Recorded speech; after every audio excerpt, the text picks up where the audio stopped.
We're here at Placer High in Auburn, California. Day 3 of Western States Training Camp. I'm sitting down with Dan Jones. How's it going, man? Yeah, it's good to be here and good to make it through 3 days of, tough Western States training. Yeah, so you got all 3 days done. You're no stranger to this course. You've obviously been here before. How does it feel coming back, it being not your first experience here on the course? What have you learned from last year that you're implementing in training? Yeah, so I just raced last weekend the 50K, the UTA 50, and so coming here this weekend was just about trying to go in and train how I wanted to train. More volume, right? Yeah, just toss it in. More volume, but also just keeping the intensity under control. I didn't want to come in and try and rip on any of the uphills.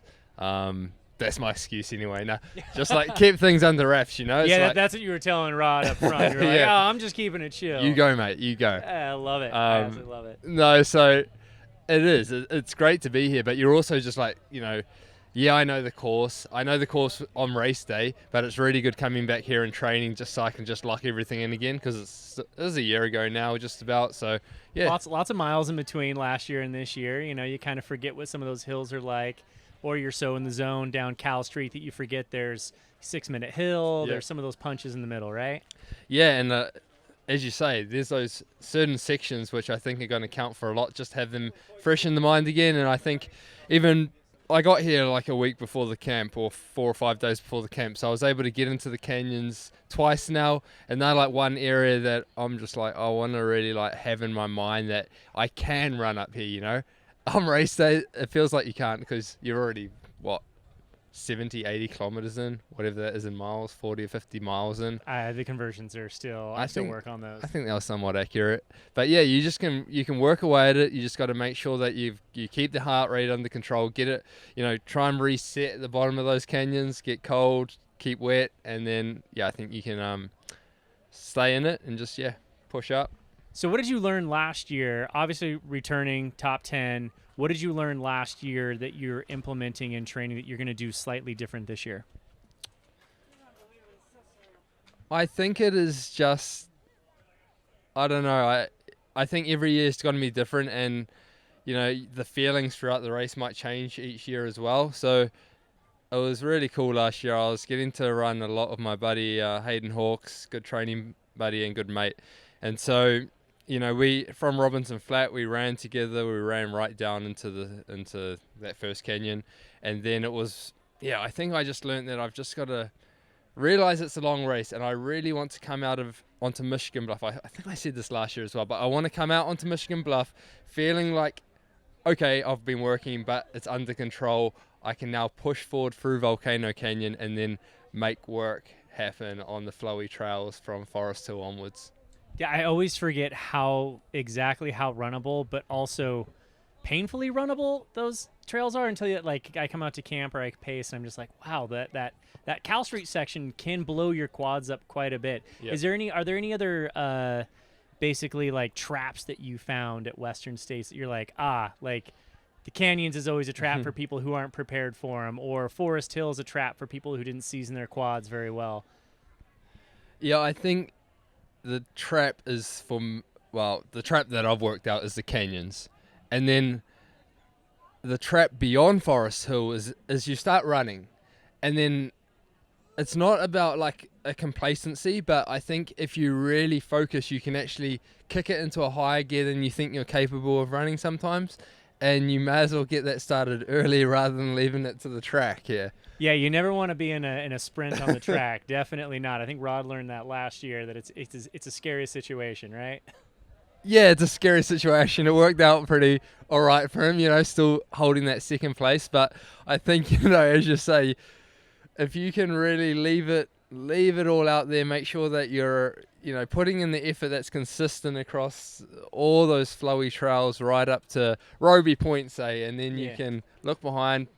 If there's no one there and there's no one in front, then maybe you're out in front, or you just cruise it in. You cruise it in with your crew, celebrate, this awesome atmosphere that's going on at the track, and then, then celebrate accordingly. I love that explanation of laying it out smooth, and I always kind of have come up with that idea of like smooth like peanut butter, right? When you're making a peanut butter and jelly sandwich, you don't want lumps everywhere. You got to nice and smooth all the way across. And I think that's really the way you run Western States, and you got to trust that you're putting in enough in the beginning to make it smooth at the end, and vice versa, that you're not like putting too much anywhere. So on that note, you've got obviously a big day coming up ahead of you. Who are you bringing in for your crew?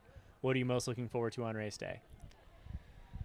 Yeah, I've got an awesome crew that are coming out. So my parents are going to be coming out this year, so that'll be cool. And then I've got a good bunch of friends from New Zealand coming over as well. And then yeah, they're all experienced. My parents crewed me the first year that I was here in 2023, and they do a great job. They've yeah, very experienced now. And then I've got the whole Adidas TRX crew who will be out racing Broken Arrow themselves. Some are staying on, doing pacing duties, and yeah, I'm sure.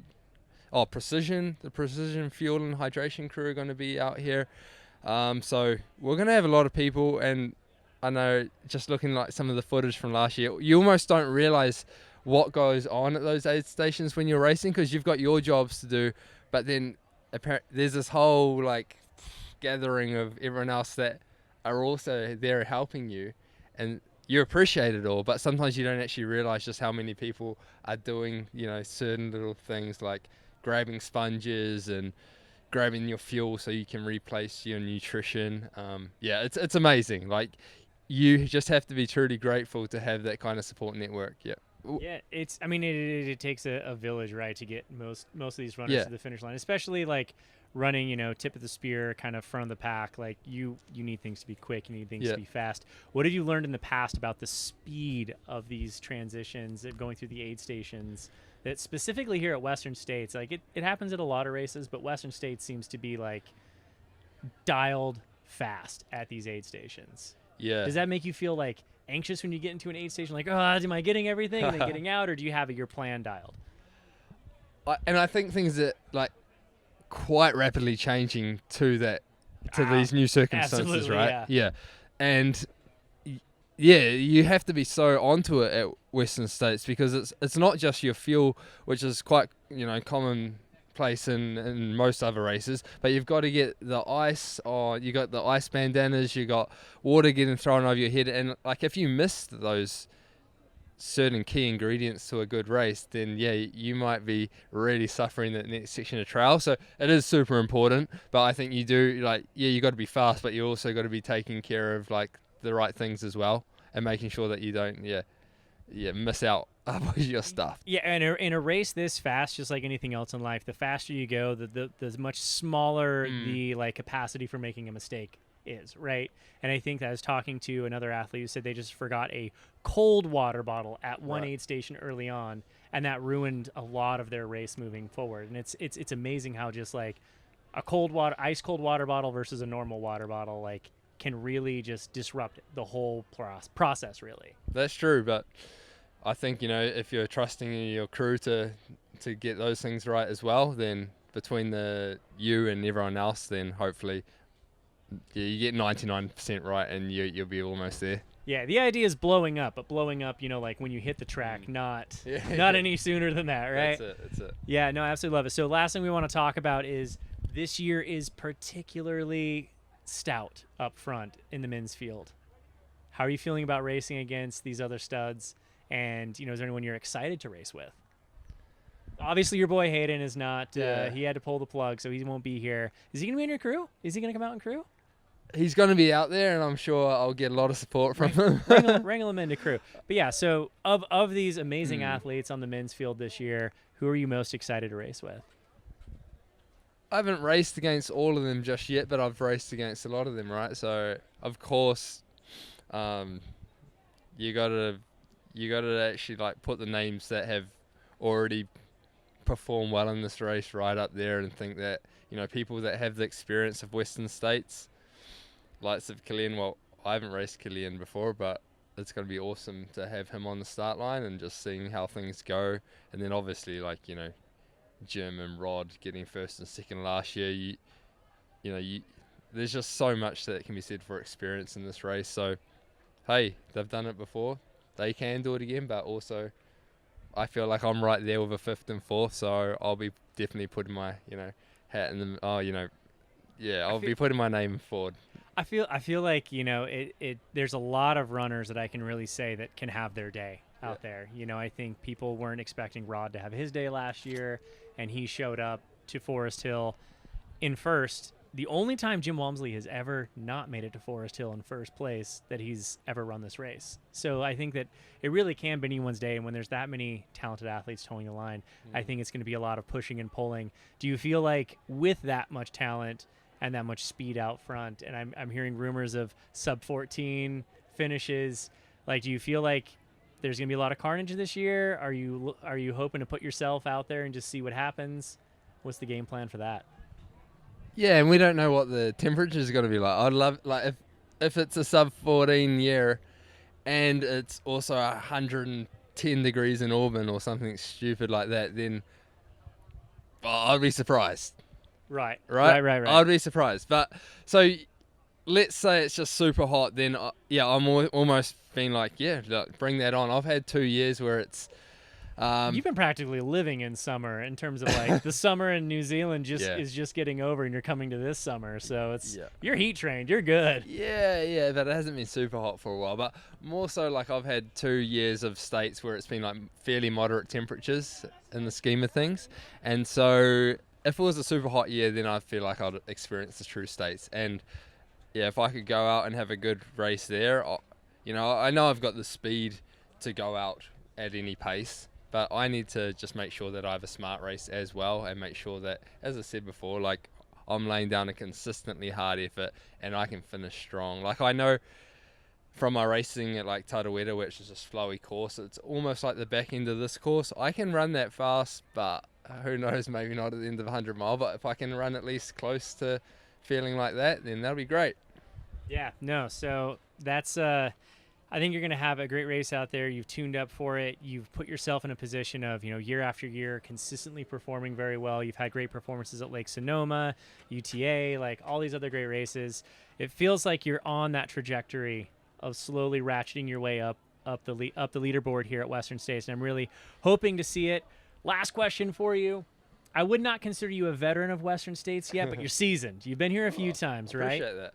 Yeah, so I would definitely. I mean, there's some guys out here with the 10-year buckles. You haven't quite earned that yet, but you've put yourself out there a lot. You've learned a lot from this course. What is something that you would, as a piece of advice, you would offer someone doing this for their first time at Western States who hasn't experienced this course? That's a good question. I think back, and it feels like just yesterday that I was here for my first time and like getting that golden ticket and just being here. I'd just say, like, really just start within yourself and enjoy those, like, running through the high country. It's really not, like, everyone says it, but it doesn't, like, the race doesn't properly start till, say, Forest Hill, or, there's still so much left to give after Forest Hill. That's a better way of putting it, because the race has started, but there's still so much that you can put forward after Forest Hill. So keep the legs a little fresh for Forest Hill, because it's going to be a lot of fun from there to the finish. Oh, that's what I hope so this year. Yeah, I'm excited to see what you do this year. I'm definitely etching you in that top 5. I'm not going to disclose where yet, but you're definitely in that top 5 as someone who's proven themselves against elite level competition time and time again. You've shown up to Western States. You've performed very well. So yeah, we're excited to see you out here. You've got just a few more weeks until you get to step foot on that track. Yep. Those weeks are going to fly by, and I cannot wait to get back here. Awesome. Dan Jones, thanks for joining me, man. Thank you very much.